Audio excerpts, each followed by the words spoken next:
नमस्कार दोस्तों EPS 95 minimum pension वृद्धि के एक और नए वीडियो में आपका बहुत बहुत स्वागत है। दोस्तों आज की इस वीडियो में हम एक महत्वपूर्ण जानकारी आप सभी के साथ साझा करने वाले हैं, जिसमें ईपीएस 95 के जो पेंशनर हैं वह सभी सरकार की ओर से एक बहुत कड़े लफ्ज़ों में कटाक्ष किया है।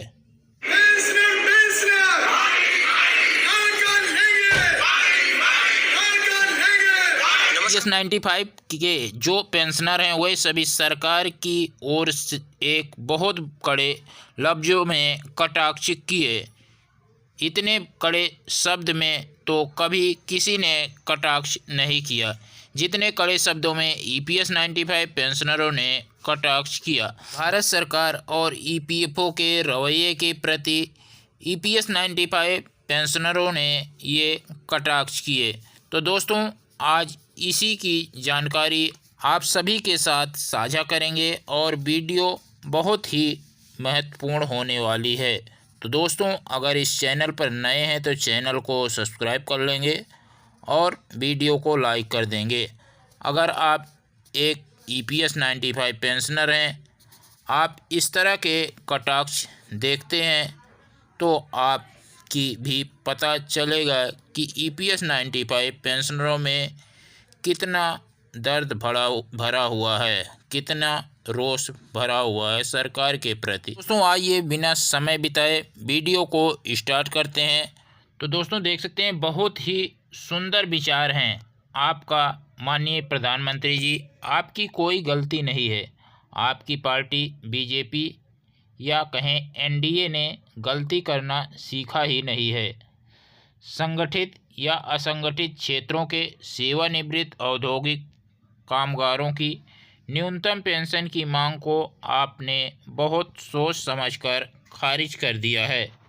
इनकी मांग है न्यूनतम पेंशन 7,500 रुपये प्लस डीए विद मेडिकल सुविधा फैसिलिटी होनी चाहिए, जबकि वे ऑलरेडी पेंशन पा भी रहे हैं। उनकी औसत पेंशन 1117 रुपये है। ये रकम कम नहीं है, कही जा सकती है। तो दोस्तों यहाँ पे बताया है कि 1117 रुपये पेंशन बहुत ज़्यादा है। तो ये 1117 रुपये में इन वृद्ध पेंशनरों का बहुत ही अच्छे तरीके से गुजारा हो जाएगा, यह सरकार को दिखाई पड़ रहा है। दोस्तों और अधिक चाहिए ही क्यों, जितना है वही काफ़ी है। डीए की मांग नाजायज़ है। यदि आसमान फटता है तो सबके लिए देश के हर बुजुर्ग नागरिक को महंगाई भत्ता कौन सी सरकार दे सकती है? शायद कोई नहीं। फिर मोदी जी की सरकार ही क्यों दे। कोई इन सेवानिवृत्त कर्मचारियों को पूछे कि इनकी अपनी संतान ही इन्हें अपने घर में पनाह नहीं देना चाहती, फिर देश की सरकार उनके लिए क्या कर सकती है? जब कमाकर घर में कुछ ना कुछ लाते थे तो उनका दायित्व था, अब दायित्व भी तो नहीं है। बूढ़ों को चीन की सरकार जीने नहीं देती। भारत भी चीन की राह से आगे बढ़ रहा है, तो भारत भी वृद्ध पेंशनरों को नहीं जीने देना चाहता, यहाँ पे बताया जा रहा है। इसमें गलत ही क्या है? मेडिकल सुविधा देकर इन अन्न उत्पादक बूढ़ों को और अधिक दिनों तक झेलने से उन्हें वीर गति को प्राप्त करने दें, विचार बेजाय नहीं है। अगली बार अगर यह सरकार देश में वापसी कर पाई तो कुछ और वृद्ध श्रमिकों की व्यवस्था करने पर विचार जरूर करेगी। इसके लिए जन समर्थन चाहिए।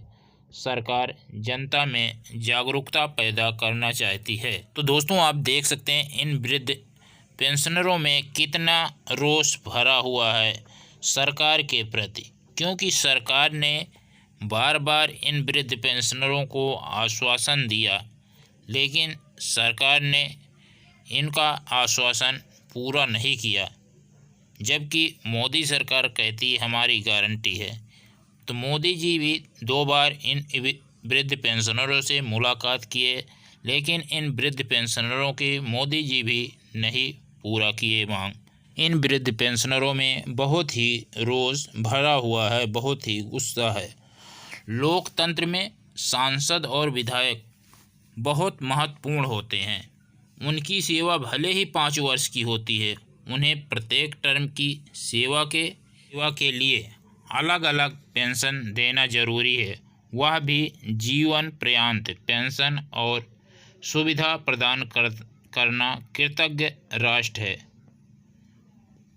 राष्ट्र का पुनीत कर्तव्य होता है कि उनकी पेंशन के लिए अंशदान की खोज सिर्फ मूर्ख ही कर सकते हैं। दोस्तों, EPS 95 के पेंशनर पेंशन के लिए अपने अंशदान की चर्चा किया करते हैं। उस धन को किसी ने गबन नहीं किया है, ना ही 9 लाख करोड़ का कॉर्पस मनी फंड देश के काम में आता है। क्या ये पेंशनर बूढ़े लोग देश के रोड, रेल, ब्रिज, बिजली, पानी का उपयोग नहीं करते हैं? यहाँ पे कह रहे हैं कि 9 करोड़ का जो कॉर्पस है मनी फंड का, वो देश के काम ही आ रहा है। क्या ये वृद्ध लोग रोड, ब्रिज, बिजली, पानी का उपयोग नहीं करते हैं? ये भी तो उपयोग करते हैं। बेकार की बातें बनाना बैठे ठल्लों का काम ही है, तभी तो अपने बच्चे भी इनका कद्र नहीं करते हैं। इसलिए सरकार के अहंकार की तरफ उंगली उठाना चाहते हैं।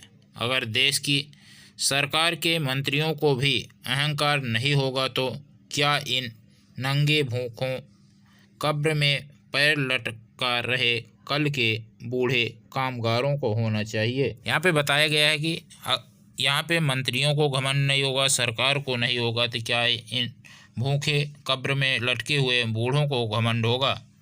असल में ये काम के हैं ना काज के, फिर भी दुश्मन तो अनाज के हैं ही। यह बात समझ से बाहर है। इन लोगों ने न्यूनतम पेंशन 7,500 रुपये प्लस DA की मांग कर बहुत ही गलत कदम उठा लिए हैं। ये मूर्ख लोग हैं। विरोधियों की फौज में शामिल होकर क्यों कट मार जाना चाहते हैं, यह समझ से परे है। भगवान इन्हें सद्बुद्धि दें। तो दोस्तों, इस तरह का कटाक्ष EPS 95 पेंशनधारकों ने सरकार के प्रति किए। दोस्तों, मौजूदा BJP सरकार ने इन EPS 95 पेंशनधारकों को धोखा दिया।